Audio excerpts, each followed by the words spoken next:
Okay, friends, we are going to start first chapter, class 9th, history chapter 1, French Revolution. Say, starting with the chapter, the first word आता है old regime. Old regime अगर आपको paper में आता है 1 marks में, paper में आपको क्या लिखा आ जाएगा? पेपर में सिंपली वो लोग लिख देंगे कि it is a term used to describe a society and institution of France before 1789. What do you call it? तो we call it old regime.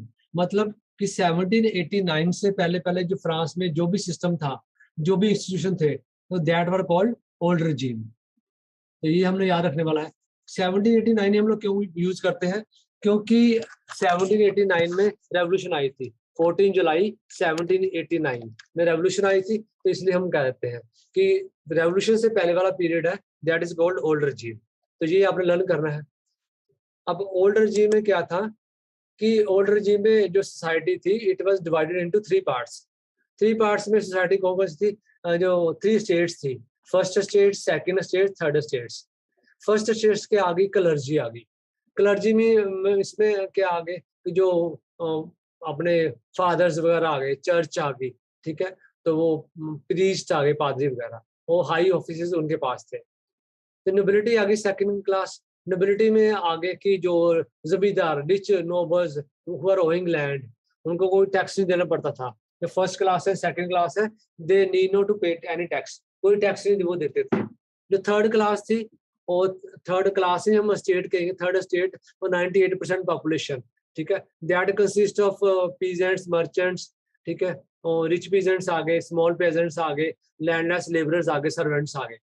तो मोस्टली गरीब लोग ही थे मेजोरिटी जो थर्ड स्टेट में आते थे. अब सिस्टम क्या था कि फर्स्ट एंड सेकंड स्टेट है, मतलब क्लर्जी एंड नोबिलिटी. ये क्लर्जी हो गया, नोबिलिटी हो गया. इनको तो कोई टैक्स नहीं देना पड़ता था. मेजोरिटी सारा टैक्स कौन दे रहे थे? थर्ड स्टेट दे रही थी करके. तो ये सिस्टम था. It means first and second states तो हैप्पी थे because they need not to pay any tax, but third state that was not happy. ठीक है, ठीक है, ओके. अब आ गया थर्ड स्टेट. अब उनको कौन कौन से टैक्स देने पड़ते थे? एक आ गया, ठीक है, एक टैक्स आ गया कि टिथेस आ गया, टिथ्स आ गया. वो चर्च टैक्स लेती थी पीजेंट से, ठीक है. So that was called tithes tax. Paper में पता आपको क्या आएगा? पेपर में ये आ जाएगा कि ए टैक्स लेविड बाय चर्च, ठीक है, इज कॉल्ड डैश. तो फिर आप ऑप्शन आ जाएंगे आप लोगों को, टेल, टिथे, क्लर्जी, लिवरे, कुछ भी लिखा आ जाएगा. तो आपने क्या कहना है? क्या आएगा? टिथ्स आएगा. फिर आपको आ जाएगा कि टेल, कि पेपर में आपको ऑप्शन में ऐसा लिखा आएगा, ठीक है, tax to be paid directly to the state, जो स्टेट को टैक्स देना पड़ता है. इट वाज ऐसे ऑप्शन आ जाएंगे, आपने कहना है टेल, जो स्टेट को टैक्स देना पड़ रहा है. फिर उसके बाद आ गया कि जो गरीब लोग थे थर्ड स्टेट, उनको बहुत सारे, they also have to levy give so many taxes like tax on salt and tobacco. ये टैक्स भी देने पड़ते थे. मतलब इनकी हालत तो खराब ही थी, थर्ड स्टेट की बहुत खराब हालत थी इनको. फिर बीच में ना एक वर्ड है यहाँ बताया, वो अपने न्यू वर्ड्स में है, पेज नंबर 4 बुक में देखो आप, कि लिवरे आ गया. लिवरे क्या था? पेपर में आएगा कि व्हाट वाज लिवरे. तो हम लोग फिर कहेंगे it was unit of currency in France which was discontinued in 1794. Page 4 में ग्लॉसरी वर्ड्स में है, ये हमने लर्न करना है. तो ये सारा उस समय सोशल कंडीशन थी सारी. अब ओल्ड regime में ये सारा कार्टून है. कार्टून क्या शो कर रहा है आपके? कि फ्रेंच रेवोल्यूशन के टाइम का कार्टून शो कर रहा है कि उस समय क्या था. कि ये देख लो, जो गरीब लोग हैं उनका सारे नीचे ये पीछे लेटा हुआ करके ऐसे हॉर्स की तरह, इसके हेड के ऊपर देख लो नोबल्स, प्रीस्ट, है ना, फर्स्ट स्टेट, सेकंड स्टेट उस पर बैठे हुए उसका खून चूस रही है. ये उनकी हालत बताई हुई है कि ओल्ड regime में क्या हालत थी. फिर पेज 5 के ऊपर एक क्वेश्चन आता है, struggle for survival. New word में भी लिखा हुआ है, इट इज कॉल्ड सब्सिस्टेंस. ये वर्ड लिखा हुआ है, सब्सिस्टेंस क्राइसिस. अब सब्सिस्टेंस क्राइसिस क्या होता है? पेपर में लिखा आएगा कि an extreme situation where the basic means of livelihood are endangered. तो हम कहेंगे कि सब्सिस्टेंस क्राइसिस मतलब खाने पीने की मुश्किल थी, जीना भी मुश्किल हुआ पड़ा था. That time is called subsistence crisis. It was called subsistence crisis. Okay. And फिर हुआ क्या था कि इसमें बताया हुआ उन्होंने कि पेपर में ऐसे क्वेश्चन आ जाएगा कि पॉपुलेशन ऑफ फ्रांस है ना, it rose to 23 million from to below. From to में हम कहते हैं 1715 टू 1728, तो उतने में पॉपुलेशन इंक्रीज हो गई थी 23 मिलियन। कितने हो गई थी? 23 मिलियन टू 28 मिलियन हो गई थी पॉपुलेशन। ठीक, फिर उसके उससे क्या हो गया, पॉपुलेशन बढ़ने से क्या हो गया कि पॉपुलेशन तो बहुत बढ़ गई, लेकिन ग्रेन्स उतने बढ़े नहीं करके, है ना, तो लोगों की जो वेजेस भी नहीं बढ़े, पैसे फिक्स थे करके फैक्ट्री में काम करते थे, तो उनके लिए फिर क्या है कि it was very difficult them to survive, struggle for survive, they have to struggle to survive, जीने के लिए उनको लड़ना पड़ा, मुश्किल हो रही थी करके, तो this time is called subsistence crisis. ठीक है, और लास्ट लाइन ये लिखी करके कि during the drought and hail the situation would worsen as the harvest would reduce, कि जब कभी खाना पीना कम हो जाए तो उनका लिए जीना भी मुश्किल हो जाता था, स्ट्रगल ये वाला टाइम के ऊपर। तो by 1789 the population of France reached 28 million from 23 million in 1750। तो ये लर्न करना है हम लोगों ने, ये फिगर लर्न करनी है, ये पेपर में आ सकती है आप लोगों का। ठीक, अब फिर उसमें एक वर्ड आता है कि मिडिल क्लास लोग कौन थे। आपको आप पेपर में ऐसे आएगा कि group that revolted against the increasing taxes and system of privileges, that group was called middle class. फिर आपको पेपर में ऐसे बोल देंगे मर्चेंट्स, मैन्युफैक्चरर, लॉयर्स। ठीक है, फिर नन ऑफ दिस, इसे बोलेंगे which of the following was option was not included in the middle class, तो हम कह देंगे नन ऑफ दिस ऐसे। तो हमको लर्न करने पड़ेंगे कि कौन कौन से लोग थे वो मिडिल क्लास में थे, ऐसे कोई भी ऐड करके बोल देंगे। जैसे मैंने पेपर में डालना है तो मैं अगर डालूंगा कि which of the following was not part of middle class, तो मैं ऑप्शन दे दूंगा कि priest, merchants, manufacturers, lawyers. Answer क्या आएगा? प्रीस्ट। प्रीस्ट हम बोलेंगे, आंसर ये आएगा। तो इस तरह से आपको क्वेश्चन पेपर में आएगा मिडिल क्लास के ऊपर। ठीक है, तो इनकी मेन डिमांड क्या थी? ये कहते कि no group in society should be privileged by birth, rather person's position must be depend on his merit.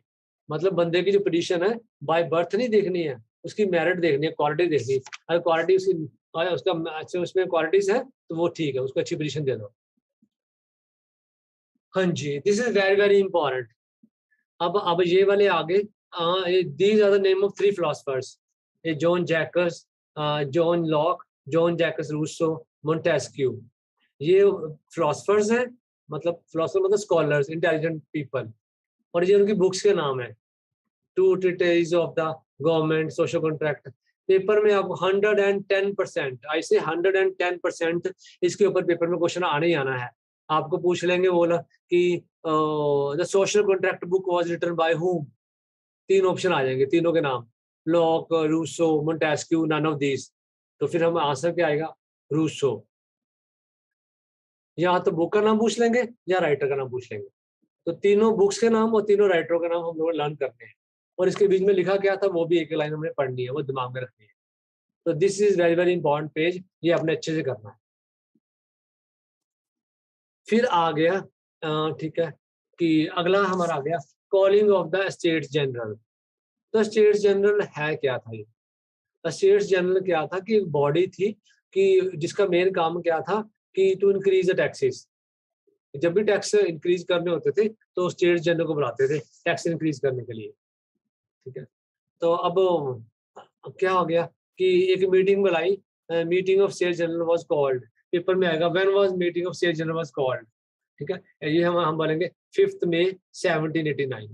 एक मीटिंग बुलाई स्टेट जनरल में। ये हमारी बुक में देखो स्टेट जनरल वाला जो है ये पेज नंबर 8 के ऊपर है। मीटिंग बुलाई, मीटिंग में देख लो क्या हो गया कि इन्होंने इस तरफ जो लेफ्ट और राइट में ये 3rd क्लास के स्टैंडिंग लोग हैं, और यहाँ पे इन्होंने क्या लिखा हुआ है, मैं पढ़ देता हूँ।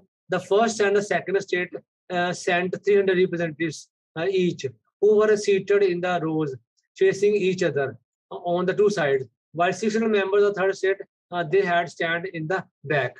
तो ये बाकी लोग ये देखो सारे बैक में खड़े हुए हैं यार। ये फर्स्ट सेकंड स्टेट वो ऐसे आमने सामने बैठे हुए हैं, बाकी सारे बैक पे खड़े कर दिए।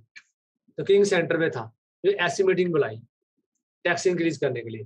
तो पेपर में क्वेश्चन आता है मीटिंग बुलाई कब थी, तो ये डेट लर्न करनी है आपको, 5 में 1789 को बुलाई। अब इसमें है क्या था, पहले सिस्टम ये था कि थ्री स्टेट्स हैं, 3 वोट पड़ेंगी, ठीक है, और 3 वोट पड़ेंगी। अब जो फर्स्ट स्टेट है, सेकंड स्टेट है, वो तो कहते हैं टैक्स बढ़ा दो, टैक्स इंक्रीज कर दो, उनको तो कोई नुकसान फर्क पड़ना नहीं है। थर्ड कहेगी नहीं नहीं बढ़ाने हैं, तो उनको टैक्स देने पड़ेंगे। तो लेकिन उनकी बात तो मानी नहीं जानी, करके 2 ने वोट कर दिया इंक्रीज कर दो, टैक्स इंक्रीज हो जाने। तो ये सिस्टम चलता था। द किंग डिसाइड ने सोचा कि इस बार भी ऐसे ही करता हूँ, लेकिन लोग तो अड़ गए। लोग कहते हैं कि हमने ऐसे नहीं होने देना करके, ऐसा नहीं, अब each person should have 1 vote. तो वो किंग ने उनकी बात मानी नहीं, नहीं मानी, तो वो सारे लोग क्या हो गए, वो सारे छोड़ के चले गए। All the people they leave the Paris और वर्साई, वो सारे छोड़ के वो चले गए, उस पेरिस से निकल गए। फिर बाद में क्या कर 20 जून, 5 में थी ना, अब 20 जून 1789 को वो जो सारे लोग थे वो एक जगह पे इकट्ठे हुए। तो पेपर में क्वेश्चन है कहाँ पे इकट्ठे हुए थे, इंडोर टेनिस कोर्ट इन वर्साई, वर्सलीज भी कह देते हैं लोग, वर्साई कह देना, इंडोर टेनिस कोर्ट, वहां पे सारे इकट्ठे हुए। इकट्ठे होके उन्होंने क्या दिया, they declared themselves as national assembly, कि हम लोग नेशनल असेंबली है। एंड उन्होंने क्या दिया कि हम दे उन्होंने ओथ के ली, कसम ली, not to disperse till they drafted the constitution for France and limit the powers of the monarch. उन्होंने कसम ले ली कि जब तक हम कॉन्स्टिट्यूशन नहीं बनाएंगे और राजे की पावरें कम नहीं करेंगे, तब तक हम यहाँ से टेनिस कोर्ट से हिलेंगे नहीं। This incident is known as tennis court oath, oath मैंने कसम उठाना। फिर उनकी जो हेल्प की है, उनकी हेल्प जो फर्स्ट क्लास और सेकंड क्लास में से कुछ लोग थे, उन्होंने भी हेल्प की है। वो कौन से लोग थे, पेपर में आ जाएगा ऐसे, मीरा ब्यो, हु वाज मीरा ब्यो, तो आप कहोगे he born in a noble family. फिर आएगा who was Abbe Sieyes, he was a priest.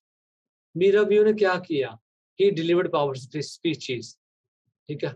एबिसीज ने क्या किया, he wrote a pamphlet, name the pamphlet written by Abbe Sieyes, what is a third state, ये उसके पैम्पलेट का नाम है जो उसने छापा है एबिसीज ने। फिर टेनिस कोड ओथ है, ये उन्होंने जब कसम उठाई थी कि हम यहाँ से नहीं निकलेंगे जब तक हम राजे की पावरों को कम नहीं कर देते, वो हो गया सारा। राजा तो मना नहीं करते, तो फिर क्या हो गया, वो कहते कोई बात नहीं। अब सिचुएशन सारी खराब होनी शुरू हो गई। पेज नंबर 1 है, हमारे फर्स्ट पेज के ऊपर है स्टॉर्मिंग ऑफ बस्टील। इसकी मैंने आपको वीडियो भी दिखाई थी, अगर आपको याद होएगा, बस्टील को कैसे स्टॉर्म किया था, अटैक किया था बस्टील के ऊपर। 14 जुलाई 1789 is very very important page, 14 जुलाई 1789।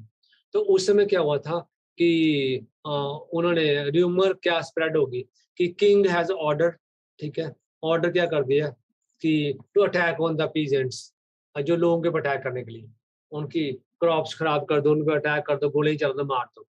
और about 700 man and women they broke, उन्होंने गवर्नमेंट बिल्डिंग को तो अटैक कर दिया, आर्म को सर्च किया, अटैक करके उन्होंने इकट्ठा करके स्टार स्टॉर्म करके उन्होंने कर दिया बेस्टील। ये क्या है, ये बेस्टील है। What is Bastille, it was कोई बेस्टाइल भी कह देते हैं टीचर, और मैंने फ्रेंच प्रोनाउंसिएशन देखी थी, वो बेस्टील कह रहे थे, तो मैं बेस्टील कह रहा हूँ, अब बेस्टाइल भी कह रहा हूँ, आपकी मर्जी है। ओके, तो ये फोर्ट्रेस प्रिजन थी एक, जो राजे के खिलाफ कोई भी बोलता था ना, तो इस जेल में, इस फोर्ट में, फोर्ट को जेल में कन्वर्ट किया था, किले को, तो इसमें राजे बिठा देते थे। तो लोगों ने फिर अटैक कर दिया, इसको डिस्ट्रॉय कर दिया, इसमें 7 प्रिजनर्स थे, उनको छुड़वा लिया करके, कमांडर को मार दिया, तो सारा कंट्रोल कर दिया। It was broken into pieces, the people, it was sold in the market as a souvenir, souvenir मतलब रिमेम्बरेंस, सारे इसके पीसीस को बेच दिया लोगों ने। लिबरेटेड प्रिजनर्स मतलब सारे प्रिजनर्स को लिबरेट करा लिया, फ्री कर लिया।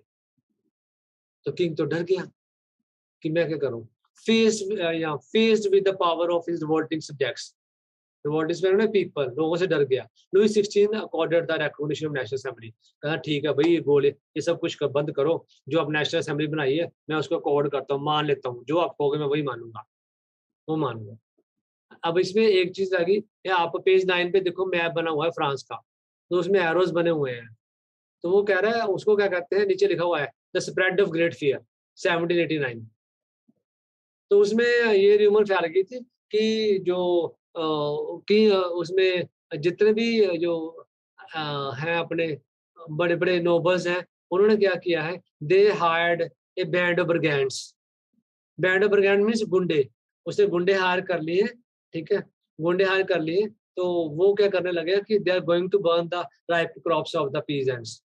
उनकी जो राइप क्रॉप्स हैं, तो उनको वो बर्न करने लगे हैं। तो वो तो पीजेंट्स तो पागल हो गए, caught in the frenzy of fear. Peasants, ठीक है, कि वो तो पागल हो गए।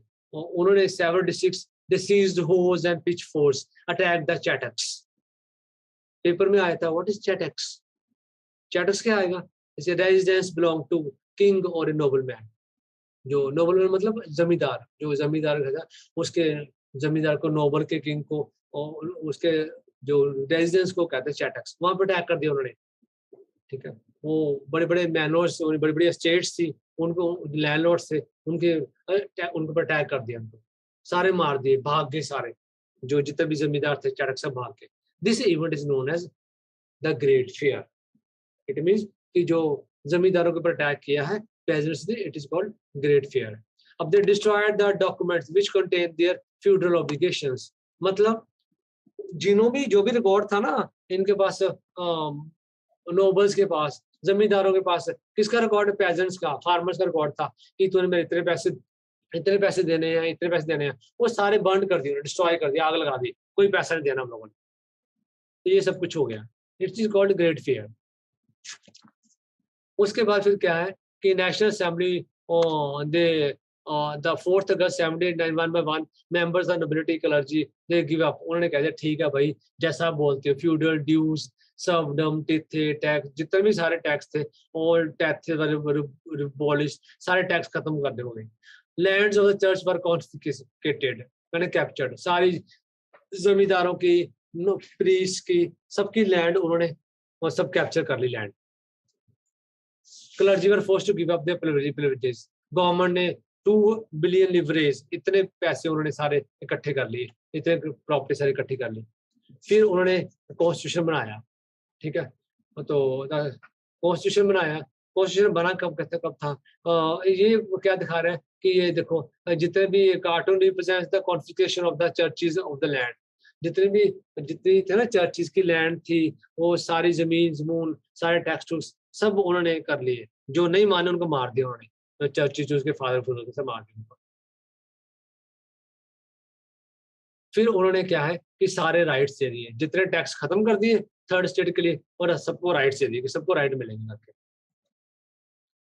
तो the new national assembly created historical information document. अब जो एक डॉक्यूमेंट बनाया, उस डॉक्यूमेंट का नाम क्या था? जैसे हमारा कॉन्स्टिट्यूशन होता है, तो उन्होंने कॉन्स्टिट्यूशन बनाया, उसका नाम क्या था? The declaration of rights of human, rights of man. जैसे हमारे फंडामेंटल राइट होते हैं ना, तो उन्होंने राइट्स, फंडामेंटल राइट्स बनाए। पेज नंबर 11 में देखो, बुक में आप साइड बॉक्स में लिखा हुआ है, देखो इसमें बने हुए हैं declaration of rights, declaration of right of man and citizen. तो ये राइट्स थे, right like right to freedom, right to speech, right to opinion, ये सारे राइट्स लोगों को दे दिए। Page number 11 right side box पे है, ब्लू बॉक्स। ये देखो आप, ये पिक्चर बनी हुई करके, ठीक है ना? तो ये जो बनी हुई है ना, इसमें इसके ऊपर सारे राइट्स लिखे थे उन्होंने। जैसे हमारे फंडामेंटल राइट होते हैं, इन्होंने ये थे। इसको कहते क्या है? The declaration of rights of man and citizen, इसको कहते हैं। ये हमारी पेज 11 बुक है, उसमें आप देख लो, बना हुआ है, ये पिक्चर बनी हुई है। पेज नंबर 10 पे देखो, सेम पिक्चर बनी हुई करके। ये है क्या? ये एक सिस्टम था कि जब उन्होंने किंग की पावरें कम कर दी, फिर उन्होंने एक वो बनाया कि कॉन्स्टिट्यूशन बनाया। कॉन्स्टिट्यूशन बना कब बना है? 1791 में। तो इट इज कॉल्ड कॉन्स्टिट्यूशन 1791। तो इस क्वेश्चन में पूरा सिस्टम बताया कि कैसे कैसे कैसे कैसे कॉन्स्टिट्यूशन में राइट टू वोट किसको मिलेगा करके। तो उन्होंने क्या दिया कि कुछ सिटीजन पैसिव होंगे, कुछ एक्टिव होंगे। तो पेपर में आपको आएगा कि पैसिव सिटीजन कौन होंगे। तो it means all the women, children, all the men below, all the people below 25, they all were called passive citizens, ठीक है? और एक्टिव सिटीजन कौन होंगे? 25 के ऊपर वाले, ठीक है? वही एक्टिव होंगे, वही वोट डालेंगे। और वो डाल सकते हैं, सारे 25 के ऊपर वो नहीं डालेंगे। तो जो लोग टैक्स देंगे, people who give at least 3 days tax, 3 days wages का टैक्स देते थे, वो लोग ही अपने वोट डाल सकते हैं। They will choose. अब यहाँ पे देखो, ये पैसिव सिटीजन हो गए, ये एक्टिव सिटीजन हो गए। एक्टिव सिटीजन क्या करेंगे, ये इलेक्टोरल्स चूज करेंगे, इलेक्टोरल्स 50,000 होंगे। अब इलेक्टोरल्स के किसको चूज करेंगे, वो आगे नेशनल असेंबली चूज करेंगे। नेशनल असेंबली में देखो, पेपर में पेज नंबर 10 में ये बना हुआ है, नेशनल असेंबली में कितने लोग थे, 745 लोग नेशनल असेंबली में आएंगे। तो ये सारे पेपर में क्वेश्चन आपको कोई भी आ सकता है कि नेशनल असेंबली में how many people were in national assembly, how many were electorals. तो ये सारे हमें पेपर में आ सकते हैं। तो किंग ने सारी बातें मान ली कि ठीक है भाई, जैसा आप कहोगे मैं कर लूंगा, ठीक है। नहीं वो तो हमने तो उसको पता कि बड़े पंगे पड़ जाने लगे अंदर से। तो किंग ने सारी बात, वैसे तो किंग ने सारी बातें मान ली, ठीक है, लेकिन अंदर से किंग को तो बड़ी टेंशन पड़ गई थी, यस मेरी पावरें सारी कम हो जाएंगी करके। अब किंग ने क्या किया, किंग अपने ससुराल चला गया। उसके ससुराल थे ऑस्ट्रिया, मैरीन टोरंट जिसकी वाइफ थी, तो उसके पास चला गया। रशिया और ऑस्ट्रिया के किंग्स को जाके बोलता है मेरी हेल्प करो कि जो फ्रांस के लोग हैं वो मेरे खिलाफ हो गए हैं, ऐसे तो मेरे यहाँ पे है, फिर आपके कंट्री में भी ऐसी रेवोल्यूशन आएंगी, आपको भी हटना पड़ेगा, तो मेरी हेल्प करो, हम लोगों को हरा देते हैं, कंट्रोल दोबारा अपने हाथ में करते हैं। तो वो प्लानिंग ही कर रहे थे करके। जब तो वो प्लानिंग कर रहे थे, on April 1792 National Assembly declared war against Prussia and Austria before they could send troops to France। अब ऑस्ट्रिया प्रशिया जब अपनी आर्मी भेजता फ्रांस में लड़ाई के लिए, उससे पहले उन्होंने अटैक कर दिया, इनको हरा दिया। सारे लोग गाने गाते हुए, सॉन्ग्स गाते हुए अपने देश के लिए लड़ने के लिए आ गए। The patriotic song that became popular was Marseillaise, composed by poet Roger Aissel। The Marseillaise is now the national anthem of France। Paper में आपको ये आएगा कि which is the national anthem of France, Marseillaise. किसने लिखा, Roger आइसल्स ने लिखा। तो ये हमने लर्न करना है, पेपर में आ जाएगा, काफी चांसेस है पेपर में आएगा। ठीक, नाउ आई एम थोड़ा पॉज कर रहा हूं मैं, ठीक है, पॉज करके I am going to ask your views. आप जो डाउट्स हैं वो लेने लगाऊं, उसके बाद हम लोग कंटिन्यू करेंगे, ठीक है। ओके, सो इन्होंने पहले ही वॉर डिक्लेयर कर दी करके, तो उनको हरा दिया। अब ये है एक न्यू वर्ड आ गया, सैनक्लूटोस। बिफोर दैट सैनक्लूटोस से पहले तो आप लोगों को जो पेज 12 और 13 के ऊपर है हिस्ट्री बुक, उसमें सिंबल्स दिए हुए हैं। सिंबल्स आप लोगों ने अच्छे से लर्न करने हैं। 110% पेपरों में सिंबल आएंगे। आपसे पूछेंगे कि फैग्रिन कैप, हम कहेंगे symbol of Phrygian red cap, ये symbol weared by slave when got free, ठीक है। फिर ब्रोकन चेन, ये सिंबल ऑफ लिबर्टी, है ना। तो ऐसे आएगा winged woman, personification of law. Blue, white and red से नेशनल कलर्स ऑफ फ्रांस। तो ऐसे इस पेज 12 और 13 जो हमारी हिस्ट्री बुक है, इसके सिंबल्स आप लोगों को लर्न करने हैं। 8-10 सिंबल्स है, ऑल लर्न करने हैं, उसमें 2-3 पेपर में आएंगे। अब क्या है कि एक जितने भी राइट्स तो मिल गए थे, लेकिन फ्रांस कॉन्स्टिट्यूशन भी बन गया, लेकिन फिर भी people, all the people were not happy. The reason being was poor लोग वो खुश नहीं थे, क्योंकि उन्होंने राइट टू वोट सबको नहीं दिया था। वो राइट टू वोट एक तो 25 के नीचे वालों को दिया ही नहीं किसी को, दूसरा गरीबों को राइट टू वोट था ही नहीं। जो अमीर लोग हैं जो 3 डे का अपना टैक्स देंगे, only those have right to vote. फिर बड़े बड़े अपने क्या है कि वहां पे पॉलिटिकल क्लब्स बनने शुरू हो गए वहां पे। The most famous political club, it was called Jacobian club. Jacobin Club, it got its name from the former convent of Saint Jacob in Paris। तो सेंट जैकब एक कॉन्वेंट था। व्हाट इज कॉन्वेंट, ये भी paper में आ सकता है। यहाँ paper में पता कैसे आएगा, जो बच्चे कॉन्वेंट में पढ़ते हैं, building belong to community devoted to religious life. जो अपनी जो नन्स वगैरह होती हैं, है ना, तो जो सिस्टर्स होती हैं, वो जिस बिल्डिंग में रहती है ना, तो उसको हम कहते हैं कॉन्वेंट। तो वो उस बिल्डिंग, ठीक है, तो सेंट कॉन्वेंट जो था उसके नाम पे इसका नाम पड़ा। जितने भी थे ना, all the members of the Jacobian club, they belong to the third state. ज्यादा पुअर लोग थे, ठीक है। They were small shopkeepers, artisans, shoe makers, pastry cooks, watch makers, ठीक है, प्रिंटर्स, वो जो सारे लोग थे वो लोग। And the leader was Maximilien Robespierre. तो पेपर में ये आया था कि who was the leader of the Jacobian club, Maximilien Robespierre. अब दे यूज सैंड क्लोटर्स आ रहे। अब ये देखो क्या है, अब इन ये है कि नी ब्रीचर्स हैं, दोज विदाउट नी ब्रीचेस। इनके कपड़े तो देखो नीज के ऊपर ऊपर हैं, ये वाले देखो, और ये नीज के नीचे हैं।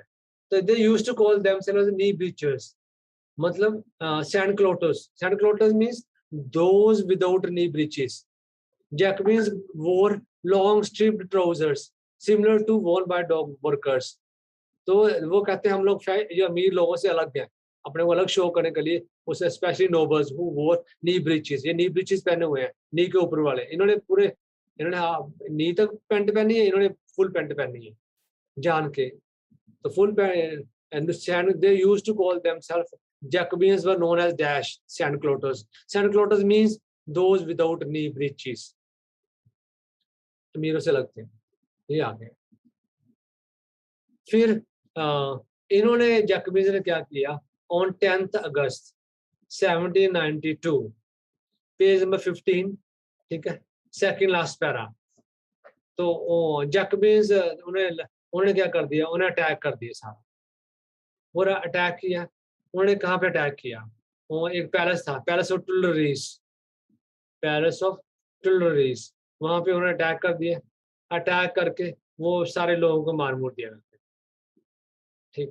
जो किंग के गार्ड्स, ठीक है, दे वर किल्ड, ठीक है। किंग को होस्टेज बना लिया फॉर सेवरल आवर्स, ठीक है। फिर न्यू इलेक्टेड असेंबली कब बनी थी, ये पेपर में आ जाएगा, ऑन 21 सितंबर 1792। The new elected assembly, what was new elected assembly called, it was called convention. New elected assembly, it was called convention. तो ये आएगा, तो कन्वेंशन। तो उन्होंने क्या किया, they turn the France into republic. तो पेपर में आएगा what is republic. Republic is a form of government where people elect government including the head of the government. वो देश, लिसन, वो देश जहां पे head is chosen by the people, that country is called republic. Example, India is a republic क्योंकि head is chosen by the people. Prime minister, president India के लोग choose करते हैं। England is not a republic, why, because England में head queen है and she is not chosen, वो तो हेडिटरी है। उसके बाद वैसे फिर जो लोगों ने क्या किया, Louis 16 was sentenced to death. Paper में आएगा, Louis 16 was sentenced to death on what charges, क्या केस लगाया उसके ऊपर, ट्रेजन। ट्रेजन माने गद्दारी, देश के साथ गद्दारी। ये न्यू वर्ड है, पेज नंबर 16 में देखो। तो पेपर में आपको क्वेश्चन में ऐसे आएगा, ठीक है, betrayal to one's own country is called dash. तो आपने कहना treason, betrayal to one's own country is called treason, ऐसे कहना है। तो उसको राजे को उन्होंने ट्रीजन के केस पे मार दिया। He was January, and when he was executed, तो हम बोलेंगे 21 जनवरी 1793 he was executed. Page number 16 second para, उसमें देखो फर्स्ट लाइन पढ़ रहा हूँ। Louis XVI was sentenced to death by the court on charge of treason on 21 January 1793. He was executed publicly at, कहाँ पे मारा उसको, publicly at Palace de la Concorde। Please underline Palace de la Concorde, वहां पे उसको फांसी दे दी उस palace पे, ठीक। फिर उसके बाद this very very important topic, डीन ऑफ टेरर, राजा मार दिया। तो फिर आता कि पेपर में जो क्वेश्चन आता कि who was the head of the Jacobins, हमने पढ़ा था मैक्सिमिलियन रॉबस्पियर। अब रॉबस्पियर के हाथ में पावर आ गई, उसने कुछ अच्छे काम भी किए, तो उसके रिफॉर्म्स भी आते हैं, और कुछ उसने पागलों के तरह काम भी किए करते हैं। तो अच्छे काम में पहले बताता हूँ उसने, और उसमें अच्छे कामों में उसने क्या किया था कि he the use of a most expensive white bread ठीक है। वो white bread, white floor bread, वो फोरबिडन बंद कर दी उसने करके। सभी लोगों को बोला कि all were eat pain equality, equality bread सारे, ब्राउन ब्रेड होल व्हीट वाली ब्रेड वही खाएंगे। इक्वालिटी मुझे बोला सारी स्पीच में भी इक्वालिटी आएगी, बोलने में भी।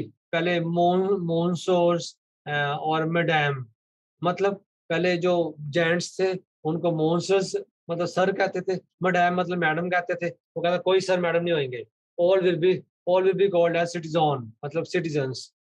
ठीक है। Churches were shut down and that were converted into the barracks of the offices. तो उनको बैरक्स में कन्वर्ट कर दिया करके सारी चर्चेज को। तो meat and bread were ration, इसने उसने अच्छे से काम किए करके। लेकिन क्या है, वो फिर भी ये तो अच्छे काम किए, लेकिन वो किसी की बात सुनता नहीं था रॉबस्पियर। अगर वो कोई भी उसके खिलाफ बोलता था ना करके, तो वो उसको मार देता था। बुरे लोगों को मारा उसने। मारते कैसे थे, एक डिवाइस था गिलोटाइन, मैंने दिखाया था आप लोगों को। टू पोज लगे होते थे, बीच में ब्लेड लगा होता था, ऊपर से ब्लेड आता था, गर्दन को काट देता था। तो गिलोटाइन। तो he whosoever speak against the Robespierre, he was guillotined. तो his period was called reign of terror. Reign मैंने रीन ऑफ टेरर, रीन मैंने जो रूल, टेरर मैंने डर। ठीक है। आफ्टर डेथ ऑफ, पेपर में क्वेश्चन आता है which period is called reign of terror. तो हम कहेंगे 1793 to 1794 is called reign of terror. ये लर्न करना है, दिस वेरी इंपॉर्टेंट।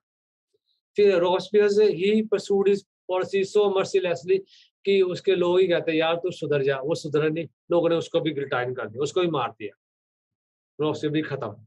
उसके बाद एक न्यू रूल आ गया, that is called the directory rule. Directory rule में है क्या था, बाय 1795 द रिपब्लिक वो gone, the five men were men with business interests had executive power in France. This new government was called directory. तो paper में question आएगा directory जो new government बनी है उसमें कितने बंदे थे, हम कहेंगे 5 बंदे थे उसमें। लेकिन वो आपस में लड़ते रहते थे, वो लड़ी जाते थे। तो फिर उनकी लड़ाई का फायदा किसने उठाया, ये बंदे, people, the people readily accepted, ठीक है, नेपोलियन बोनापार्ट इन 1799। तो लोग कहता मुझे पावर दो, मैं पूरे फ्रांस को अच्छा बना दूंगा। तो सभी लोगों ने उसको पावर दे दी, नेपोलियन बोनापार्ट, और वो क्या है, वो बन गया नेपोलियन बोनापार्ट। कब बना था वो, पेपर में आएगा in 1804। Napoleon Bonaparte he crowned himself as the emperor of France, वो बन गया। Initially people saw him as liberator, liberator means liberty, आजाद कराने वाला, फ्रीडम देने वाला। Soon Napoleon armies viewed as invading forces। पहले तो लोगों ने बड़ी उसकी तारीफ की, लेकिन उसके बाद बड़े गलत काम पंगे भी लेने शुरू कर दिए। ठीक है, लोगों पर टैक्स लगा दिया, जबरदस्ती फौज में भर्ती करना शुरू कर दिया, कि लोगों को पनिशमेंट देनी शुरू कर दी, तो लोग उसके खिलाफ हो गए। अल्टीमेटली पेपर में आता है कि when and where Napoleon was defeated। अगर when आएगा तो 1815, where आ गया तो वाटरलू, ये जगह का नाम है जहाँ पे नेपोलियन क्या था, he was defeated, Napoleon was defeated। तो ये इंपॉर्टेंट क्वेश्चन है। नेपोलियन बोनापार्ट क्राउन कब बना, 1804। हारा कब है, 1815। कौन सी बैटल में, बैटल ऑफ वाटरलू। ये बैटल ऑफ वाटरलू का सीन है, ठीक है, ये जून 18, तो जब उसकी डिफीट हुई है, लड़ाई का सीन है हमारा। नेपोलियन बोनापार्ट ये हमने कर लिया है। अब ये आ गया लास्ट में कि जो उसकी जो फ्रेंच रेवोल्यूशन से है कि जो आइडियाज हैं, तो कौन से लोग इंस्पायर हुए हैं, इंडिया से कौन से लोग इंस्पायर हुए हैं। इटली में जो 10th में आप पढ़ोगे, गिउसेप्पे मज़ीनी एक बंदा था, तो वो बड़ा इंस्पायर हुआ था, है ना। पेपर में आता कि name the Italian revolutionaries who inspired by the French revolution. हम कहेंगे गिउसेप्पे मज़ीनी, ठीक है। तो और अपनी बुक में आता है कि जो इंडिया में कौन से लोग थे, even these ideas influence the people like in India, like Tipu Sultan, Raja Ram Mohan Roy, वो भी इन्फ्लुएंस बहुत हुए करके। तो this is all about French revolution. इसमें जो एक टॉपिक है उसमें आ गया कि स्लेव ट्रेड वाला। I have explain you in detail कि स्लेव ट्रेड उसमें था क्या। स्लेव ट्रेड हुआ था कि यूरोप, अफ्रीका और अमेरिका के बीच में जो ट्रेड हुआ था, उसमें स्लेव्स को पकड़ के तो वहां पे बेचते थे जाके, ठीक है। तो that trade was called slave trade. तो नीग्रोस क्या होते हैं, पेपर में आएगा, a term use for the indigenous people of Africa, ठीक है, तो हम कहेंगे नीग्रोस। एक न्यू वर्ड है पेज 21 के ऊपर, ग्लॉसरी वर्ड किया, what is the meaning of emancipation? Emancipation means act of being free, जब बंदा फ्री हो जाता है उसको बोलते हैं एमेंसिफिकेशन, ठीक। तो ये हमारा आ गया है। और फिर एक हमने एक टॉपिक था कि सेंसरशिप वाला, कि one of the most important law that came into effect soon after the storming of Bastille, ठीक है, इन द समर ऑफ 1789, वो that was the abolition of censorship. इसका मतलब क्या हुआ? इसका मतलब यह है कि ओल्ड रजीम में, मतलब 1789 से पहले, रेवोल्यूशन से पहले क्या था, all the books and newspapers जो भी होते थे ना, वो only they can publish after the permission of approval of the census of the king. तो किंग ने बंदे उनके चेक करके लगाएंगे तो ही वो पब्लिश होते थे। लेकिन क्या हो गया, now declaration of right for man and citizen, उसने क्या दिया, फ्रीडम ऑफ स्पीच एक्सप्रेशन। जब speech freedom of speech and expression, it become natural right. इसका मतलब क्या हो गया, अब people newspaper, pamphlets, booklets, printed books, उसका फ्लड आ गया पूरे फ्रांस में ओपनली। तो लोगों ने क्या कर दिया, फ्रीडम ऑफ प्रेस आने से हम सारा कुछ पब्लिश कर दिया ओपनली, सारा तरफ फैल गया, न्यूज़पेपर, मैगजीन वगैरह, ये बहुत फैल गया। तो ये abolition of censorship was one of main, you can say, step taken after the revolution of 1789, French Revolution. So this is all about